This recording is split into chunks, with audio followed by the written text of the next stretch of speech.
Hey everybody, my name is Cristen Clark, and on behalf of the Iowa Food and Family Project and this awesome e-newsletter, Fresh Pickings, I'm going to share with you today some of my favorite pie crust tips and actually a crust recipe so easy a kindergartner could pull it together. So let's get started. Pie crust is one of those things that some people think you need to be some alchemist in the kitchen or magician, right, to come up with and do a good job at. I disagree. I think pie crust can be very easy if you know a few quick tips. So first of all, let's talk flour. All right, what I have here in my bin at home is all-purpose flour. Very basic, grocery store brand, no big deal. All right, I tend to use this if I want to be really serious. If I'm going to enter a pie and a baking competition, I would use a pastry blend flour, and the difference there is all-purpose flour has a higher protein content, okay? So when there's more protein, there's more gluten.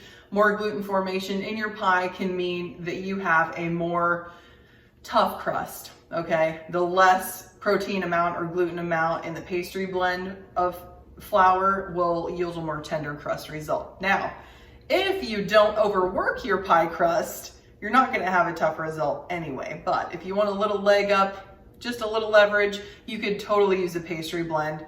It's really nice. Second thing, sugar. Sugar is in some pie crust recipes, but it's not in all pie crust recipes. Just white granulated sugar will do the trick. Up to a tablespoon I've seen in recipes. It's going to lend a nice sugary, of course, sweet flavor, but it's also gonna give your crust a little bit of browning, which is a slam dunk. So I tend to use a little bit. I think it offsets some of the salt that pastry can taste like and rounds out the flavor. Next on the dry ingredients list is kind of an old standby, salt. You've got to have salt for flavor. You got to have salt for balance for a lot of your sweet fillings. It rounds out the flavor of the crust as well. I will tell you, this kind of salt is what most of the old pie recipes were made with. If you're using a sea salt, or a kosher salt even, understand that you might have to amp it up or use a little bit more because this kind of salt is not as salty tasting as this. Just an FYI. Now, in a regular pie crust where there's actually cold chilled fat, sometimes you will see that baking powder is called for. That does not need to be in there. Today, in the kindergartner approved pie crust recipe we're making, this is in there, and I will explain why later. Baking powder does not have to be a dry ingredient in your pie crust. It's not necessary, because if you are using chilled fat, which we'll get to in a second, you won't need it. All right, so I swear I can taste it if it's in pie crust, which in our other recipe I don't use much, so it's no big deal, but really watch that ingredient if you see it in a list on your pie crust recipe. So next, fat. Fat is flavor, right? And fat is the base, the backbone, minus the flour, in a pie crust recipe. And what I like to do is a 2-to-1 ratio of flour to fat. So if I use 2 cups of flour, I'm gonna use a cup of fat.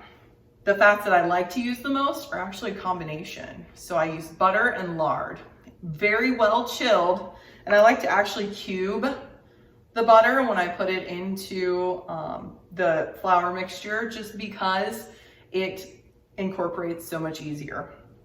I do the same thing with lard, and actually freeze your lard because lard is very difficult to work with.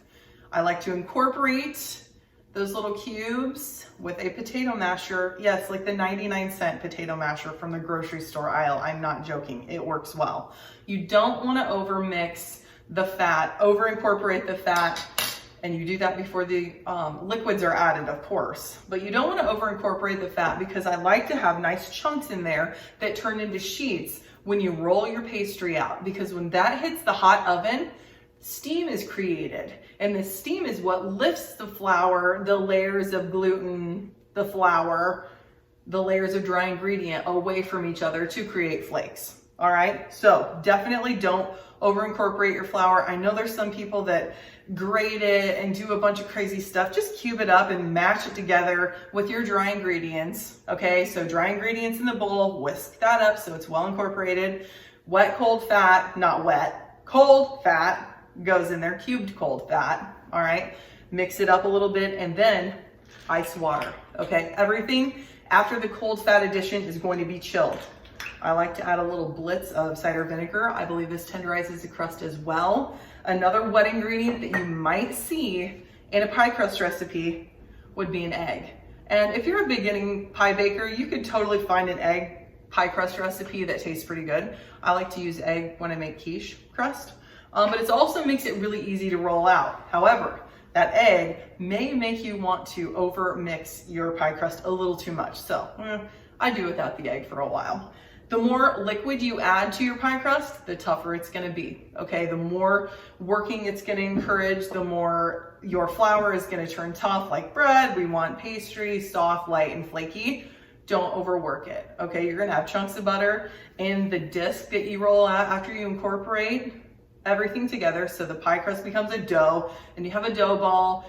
If it's a 2-crust pie recipe, you're gonna split that in half, pat it into a disc, wrap it in plastic wrap, and refrigerate it. You have to let the flour rest. The gluten needs to rest, because at this point, if you roll that out, first of all, your fat's already warmed up if you used your hands too much or the room temperature.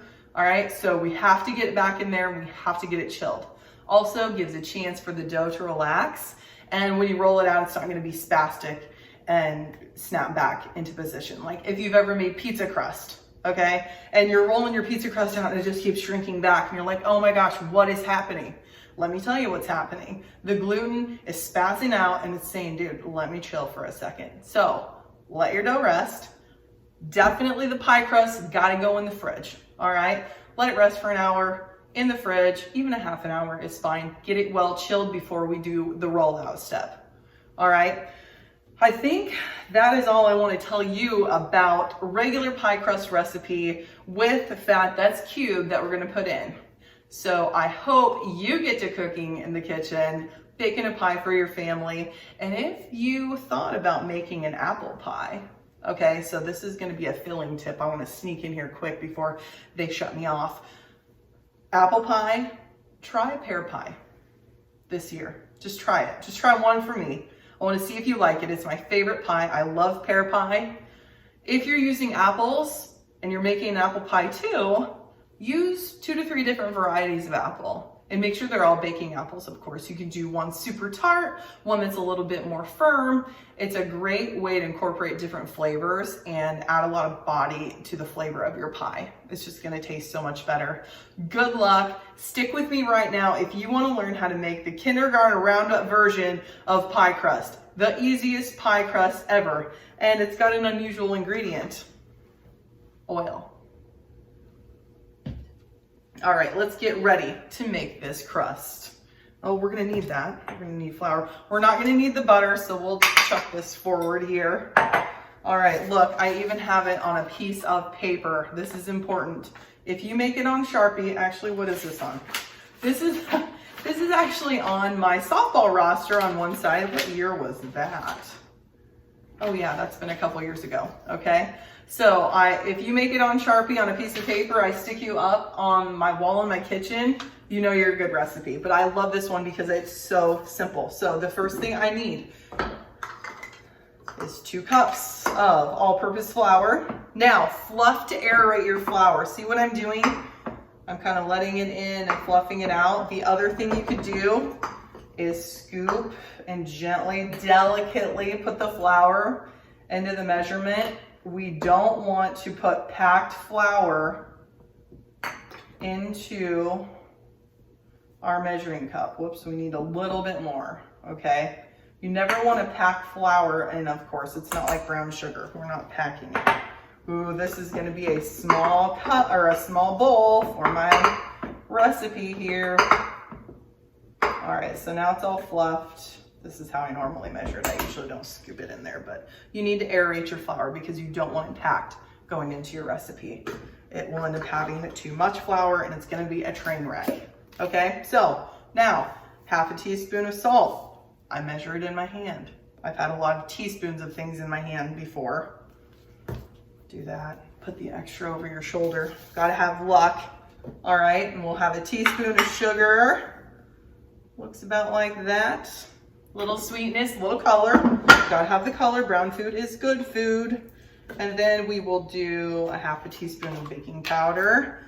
You guys are loving this because I am just measuring with my hand so I don't have to step out of the video and actually get some measuring tools. Okay. And then we are going to, I just like to mix with my fingers. I think using your hands when you're cooking and baking is like really cathartic. It's what the women of the frontier did. They didn't have CrossFit and workout gyms and stuff, or jazzercise if you prefer. They used their hands when they were cooking and baking, and especially when you're kneading dough, that's a really good arm workout. So all the dry ingredients are mixed together in here just fine. Now is when I will actually use a measuring device. All right, I need 7 tablespoons of oil. Can you believe it? 1, 2, 3, and I have to count. I'm sorry, just one of those people. I was on 4, right? 5, 6, and 7. All right. Do you know how many teaspoons or how many tablespoons are in a quarter cup? Because I need a quarter cup. Whoops, I don't want the ice cubes. A quarter cup of water, ice water. I think this recipe I got off the King Arthur flour website. I think this is for. See, you guys, I cannot talk and do this at the same time. What a train wreck. All right, let's grab something to incorporate this. Okay. Basically, all you have to do is stir this together and it becomes kind of like, I don't know, you remember paste when you were in kindergarten? I think this is just so fun, and it's easy to let the kids be involved and come up with something that people actually really love. This pie crust is really tender. And it's just good. I think it tastes better when kids make it. I think anything tastes better when anyone makes it for me. It could be old shoe leather and I would think that it would taste great. So here's what we have. Minimal amount of stirring. It's very like a sandy, nice little sandy texture. Okay. So we'll grab our pie crust. All right. Get some of these things out of the way so you can see. Okay. You can get out of the way. All right, all we're gonna do, this is literally all you have to do for this pie crust, no joke. And this is just for a single crust pie, okay? So I like to kind of break it up and then start pressing, okay? So you're just gonna press this out to the sides, just like this. And another little cheaty thing you can do is use the bottom of the floured bottom of a measuring cup, okay? And you're just gonna work that to the edges. Now, if you want to at this point, you absolutely, I'm gonna use my hands because I'm just better at that. You can chill this crust and then I would work the edges up a little bit so you have kind of a lip. All right, we don't want the bottom crust to be too, I don't know, dense on the bottom, too thick, all right? So we wanna make sure that we work plenty up. Now, once you get it kind of straight on the edge, you can just work it up and kind of, I like to pinch it like this. I don't know if you can see. We just need to make sure that we get that up the side. All right, then you can put this in the fridge, and once you get it back out, this will be much easier to actually crimp, okay? I'm gonna try to do a little example for you. All right, this is a crust basic. Okay, this is how I'm gonna build up the whole side of the pie crust right here, all right? Remember when you were this little? Remember something that was that tiny? Make that shape with your fingers right now, okay? And then go like this, all right, with your index finger. You're gonna set this one inside the pie, and you're gonna set this one outside the pie. And then you're going to gently crimp just like that, okay? And you will end up with something like that on the outside of your pie, okay? So filling ends up going inside of this, and then you will bake off. Now, don't forget this one very important thing I didn't mention earlier. If you have a baking stone, go ahead and bake your pie directly on top of, and I have one in here, but it's super hot because I just got scalloped potatoes and ham out of the oven. That baking stone that I have at the bottom of my oven, I'll actually put up to the middle rack and preheat with it in there. Because when I set my pie on to that baking stone, it's going to make the bottom of the pie cook longer and faster, and you're not gonna have soggy bottom to your pie. If you watch the Great British Baking Show, you will know what soggy bottom is, but we want to have that is the last place to get cooked on your pie. So starting off on a really hot element at the beginning of the bake is gonna make your pie even better. Good luck, you guys. If you have questions, let me know. You can shoot me a message through the I With Food and Family website platform. Let me know. I want to be a part of your pie trials. And if you like this recipe, give us a shout. Thanks so much and happy baking.